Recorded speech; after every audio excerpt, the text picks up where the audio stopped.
There are not so many people that will tell you about their experience with COVID-19 and how much of a disaster it was on their mental health and well-being. But today, we sit with two of the many COVID-19 survivors that Uganda has had in the past 1.5 years to tell us about their experience with the pandemic and how they managed to survive through it, because this is a story that can only be told by the COVID-19 survivor. My name is Josephine Ahabwe.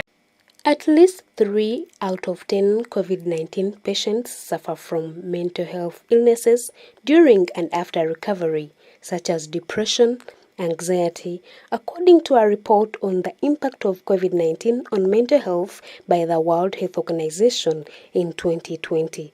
COVID-19 is a life-threatening disease that triggers mental health disorders, as some patients experience hallucinations and delusions coupled with suicidal thoughts. Dr. Hilary Irimaso, a psychiatrist at Kampala Medical Chambers Hospital, confirms that a higher percentage of COVID-19 patients get mental health-related conditions.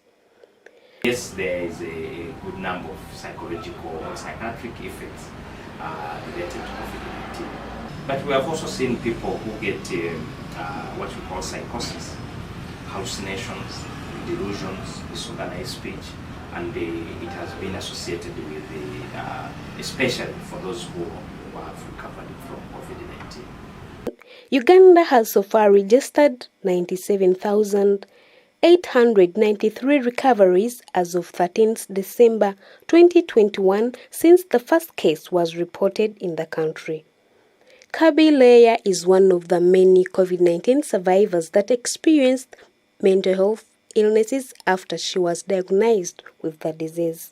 I had insomnia. I couldn't sleep because every television station kept talking about deaths here, deaths here, deaths here. It was pending on me, and it made me lose a lot of sleep, to the point that I actually had to get prescription for insomnia.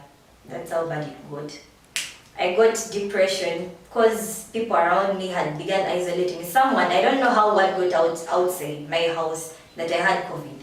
So by the time I healed from after the 2 weeks, people began isolating me. Like someone would see me from a distance and be like, don't come close to me. Like the chick was COVID, the girl was COVID. And then people like began isolating me. So that also gave me, I also got depressed out of the stigma that was going around from people. I always had these, not physical demons, but like mental demons of people coming at me. Every time I closed my eyes, I always thought about what people used to do to me in the course of the day. Of the words people used, the negative things people used to say about me in the course of the day. Leia explains how she recovered from the mental illness. I did a lot of physical sport. I did cardiology exercises. I swam. My diet. I started eating healthy. I usually eat junk, but then I started incorporating a lot of vitamins in my diet, which helped me. Most of the COVID-19 survivors with mental health problems are subjected to stigma and discrimination, which makes the recovery process longer.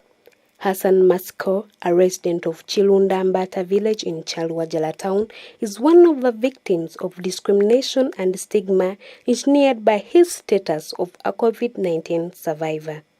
People were negative. Once you tell them they have been suffering from COVID, they feel like you're not supposed even to be closer to the society. They try to avoid you. There were those people, but then what I was advised to, or what I did, I only focused on those people who were on my side, and then those that brought the negativity to me, I had to let them go. So that's how I managed the phone calls and whom I talked. With the available evidence that COVID-19 patients get mental health illnesses at a certain time, there is need to incorporate psychosocial therapy after recovery. Mira Niwomugisha reporting.